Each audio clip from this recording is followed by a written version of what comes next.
Hi student, welcome to my channel Chemistry by PMSK.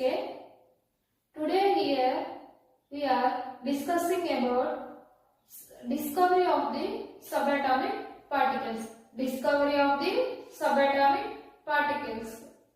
In previous class we are discussing about the Dalton's atomic theory. In Dalton's atomic theory, Dalton was confined that when matter undergoes subdivisions to form smaller particles are called atoms. Those atoms are not further undergo any subdivisions because atoms are the smallest particles. Those are not indivisible. This point is the first postulate of the Dalton's atomic theory, and also he is not confined any subatomic particles of the atom. That subatomic particles of the atom was not confined by Dalton, which is one of the main drawbacks. That drawback was furtherly explained by the scientists called. The drawback was further experimentally provided by finding of subatomic particles called electron, proton and neutron. So, subatomic particles called electron, proton and neutron. Here we are discussing about discovery of electron. Okay, discovery of electron. The discovery of all subatomic particles is mainly observed by using the phenomenon of like charges are repel each other and unlike charges are attract together. Okay, like charges are repel each other, unlike charges are attract together. Foremostly we are discussing about discovery of electron.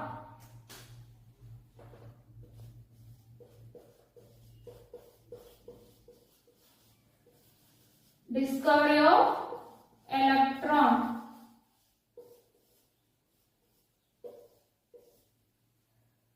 The electron was discovered by J.J. Thompson, but before Thompson, a scientist called Michael Faraday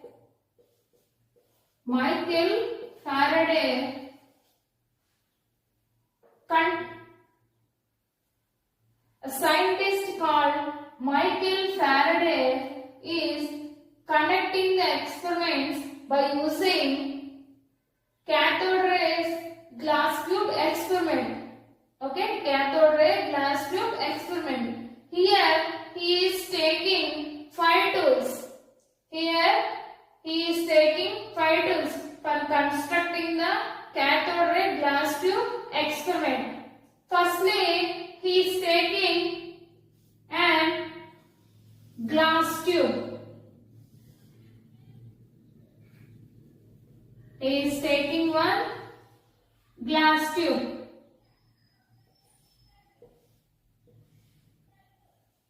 This is the glass tube. The glass tube is filled with hydrogen gas. The gas tube is filled with hydrogen gas. This gas tube is connected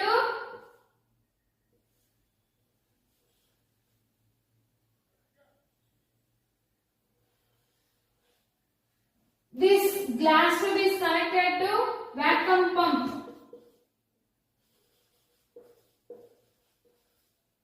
With the pressure of 10 power minus 3 mm of Hg.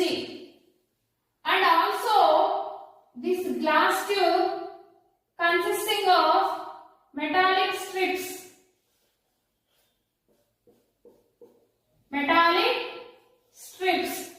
This is the cathode metallic strip with negative charge. This is the anode strip with positive charge. Okay, these two strips are connected to the battery, and this battery is connected by ammeter. This battery is connected by ammeter. Okay, the ammeter is used for observing the deflections.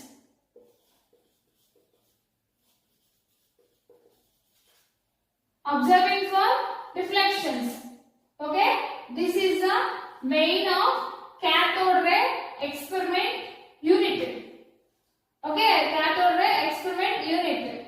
Here, to the battery, we are provide high voltage like 10,000 volts. Okay, 10,000 volts. If we are giving high voltage current to the battery, if we are provided high voltage current to the battery, this results the continuous deflections are observed in ammeter. Continuous deflections are observed in ammeter. That confirms that something is moving inside of the glass tube. Something is moving inside of the glass tube. Here we are considering one point. The gas inside of the glass tube is acting as the insulator.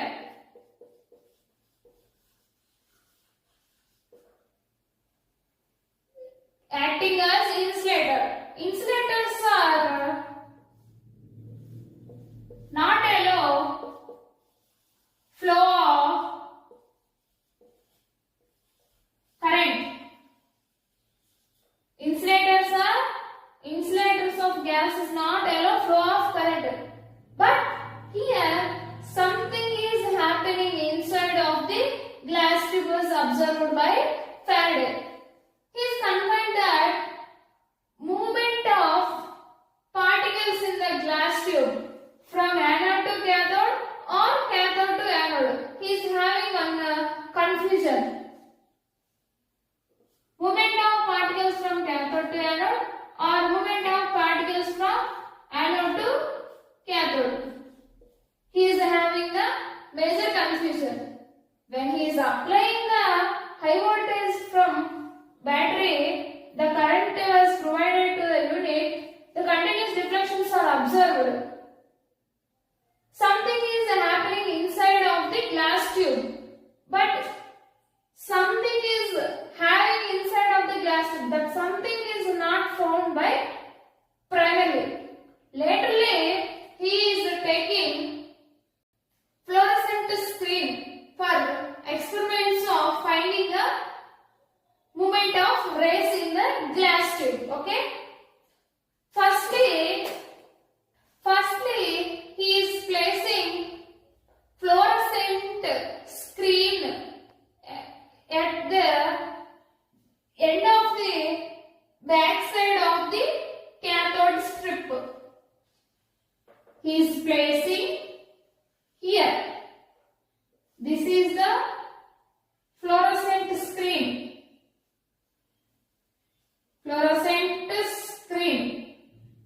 He is placing the fluorescent screen back side of the cathode strip and make hole in the cathode strip. This hole is used for when deflections are occurred, the movement of something particles inside of the glass tube which are emitted on the fluorescent screen. When that rays are emitted in the fluorescent screen, the fluorescent screen get glow. That glow results the flow of rays. Okay, that is the main purpose of fluorescent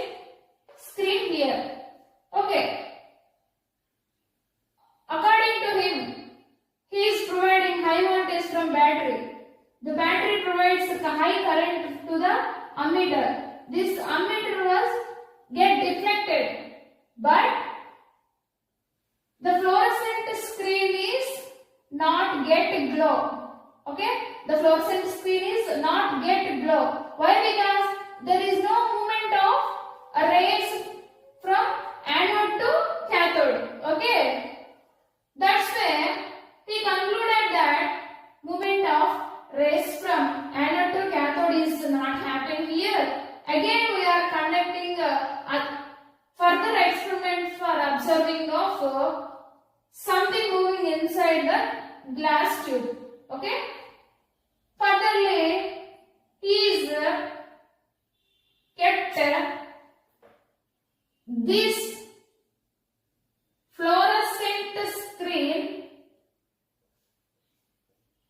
This fluorescent screen at the back side of the glass tube of anode and make a hole in the anode strip. Okay, this is the fluorescent screen. As I previously conducted, here also he is providing high voltage current. When he provides high voltage current, the ammeter is continuously deflected. Here he is observing that the fluorescent screen get glow. The fluorescent screen get glow. When it is glow, he is find that the rays are moved towards the anode. The rays are moved towards the anode, which are coming from cathode. Okay, which are coming from cathode. He is confined that the rays are coming from cathode and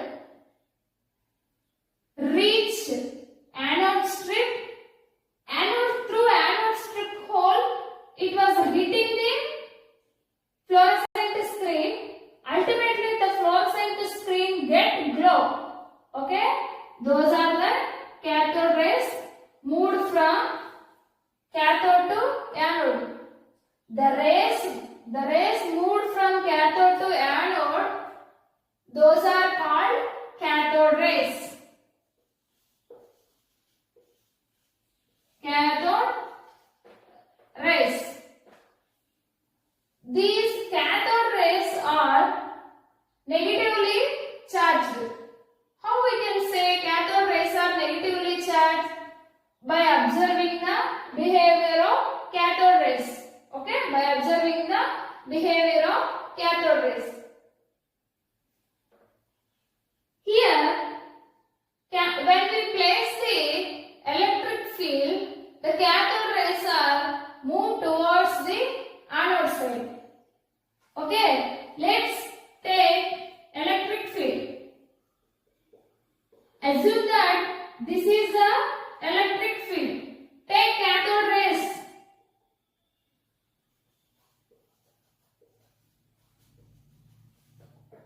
Those are moved towards the anode. Okay, those are moved towards the anode. This conclusion says that cathode rays are negatively charged particles. Cathode rays are negatively charged particles. Okay, let us discuss about what is the behavior of cathode rays. Behavior of cathode rays is observed by Michael Faraday is cathode rays are, first point, cathode rays are moving from cathode to anode. Okay, cathode to anode. They are not visible.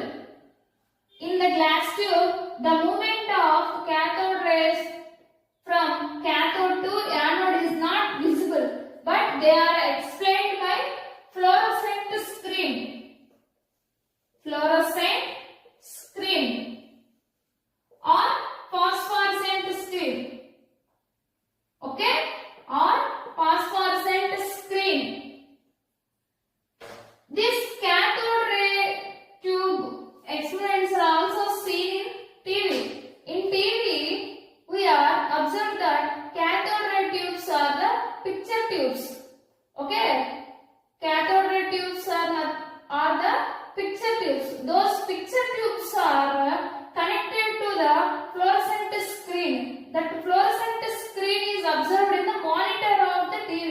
That monitor of the TV is coated by fluorescent material. That material was pictured by hitting of hitting of picture tube rays. Okay, hitting of cathode ray picture tubes. Okay, and also in third point, cathode rays behavior was observed when we place in the magnetic or electric field the movement of cathode rays towards the anode. Okay, towards the anode. While cathode rays are negatively charged particles, anode rays are positively charged particles. That's why the cathode rays are confirmed as negatively charged particles. That negatively charged particle is called electron. That negatively charged particle is called electron. Okay. The behavior of the cathode rays does not depend on the type of gas or nature of the gas, and it does not also depend on the metallic strips we are used. Okay, metallic strips we are used. Ultimately, Faraday concluding that negatively charged cathode rays are nothing but electrons. Okay, that electrons are having negative charge. That charge and mass of the electron was furtherly explained by scientist called J.J. Thompson. Okay, J.J. Thompson.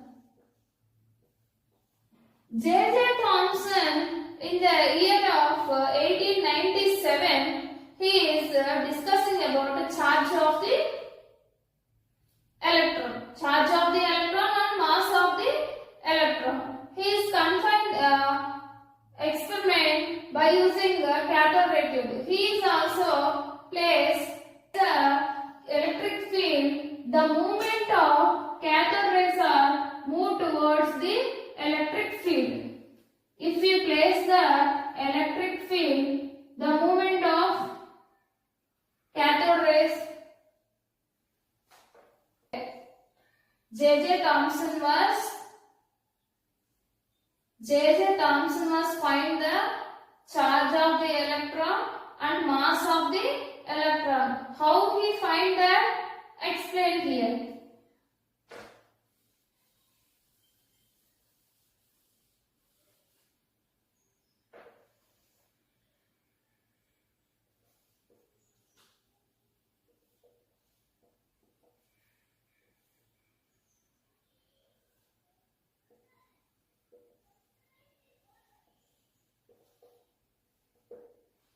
Here, if we are here J.J. Thompson also followed cathode ray test tube experiment. He is kept electric field and magnetic field. When he applying high voltage to the battery, the deflections are occurred and glow is observed. The glow is observed in the fluorescent screen. From here onwards, the cathode rays are changed their path and move towards electric field. Likewise, if he is taking the magnetic field by applying the high voltage, the movement of cathode rays towards the magnetic field. If we remove the fields, the movement of cathode rays towards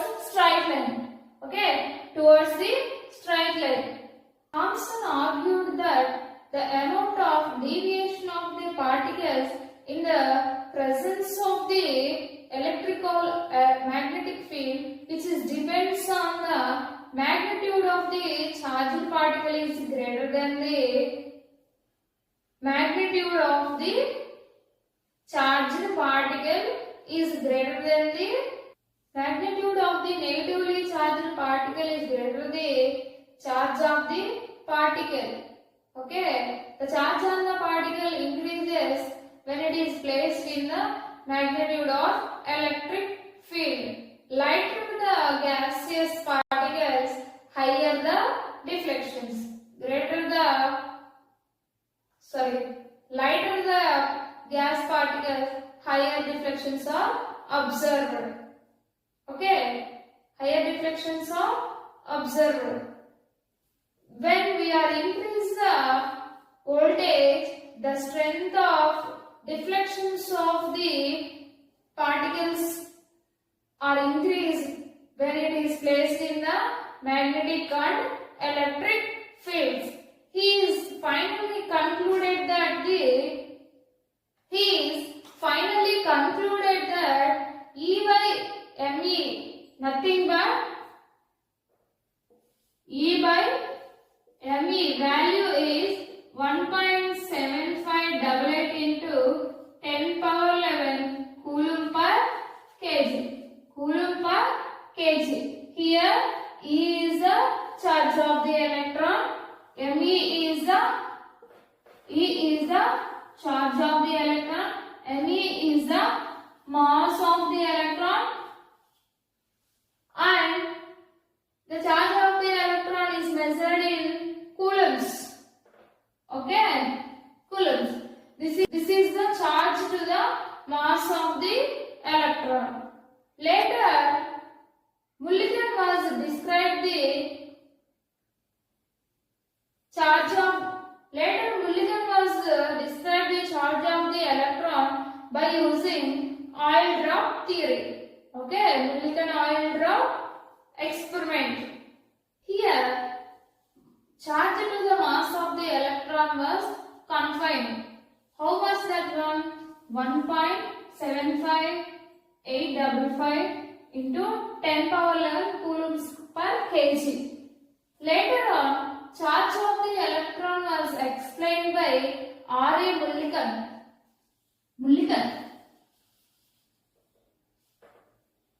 Wait.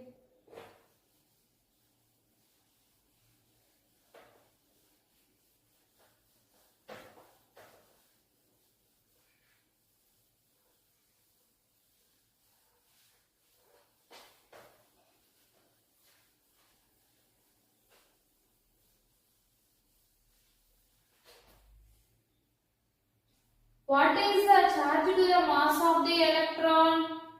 E by Me equal to 1.7588 into 10 power 11 coulombs per kg. Okay, this is the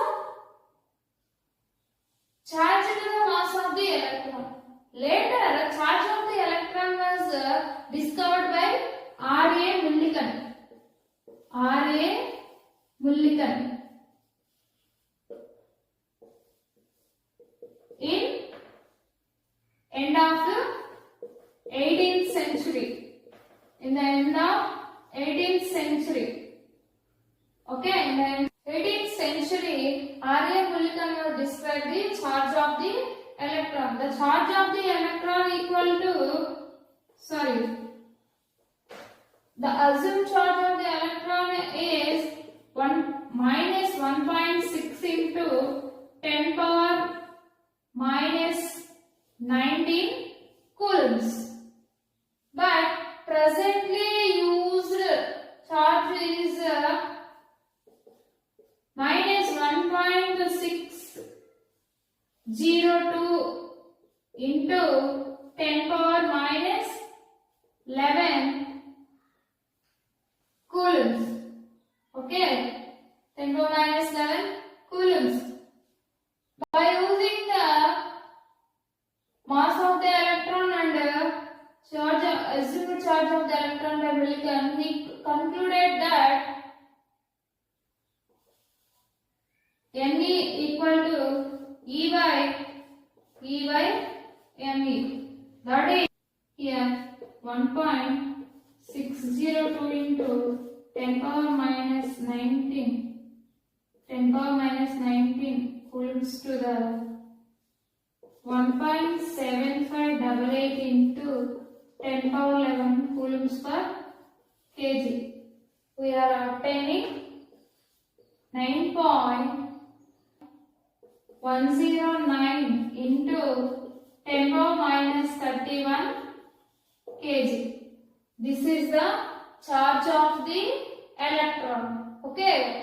Finally, the discovery of electron was explained by Michael Faraday through cathode rays tube experiment. He is finding the negatively charged cathode rays are the electrons.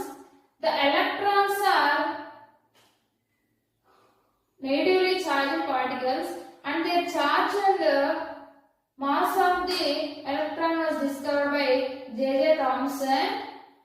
After that, by using Mullikan's oil drop experiment, Mullikan was described the charge of the electron is 9.109 into 10 power minus 31 kg. This is the brief explanation of discovery of the electron. The first subatomic particle is discovery of electron. After to the electron, we are having two more subatomic particles. Those are proton and neutron.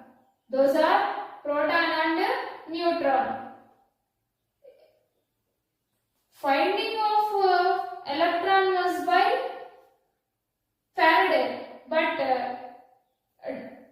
name of electron was discovered by J.J. Thompson. Okay, J.J. Thompson. Furtherly, we are discussing about discovery of proton and discovery of neutron.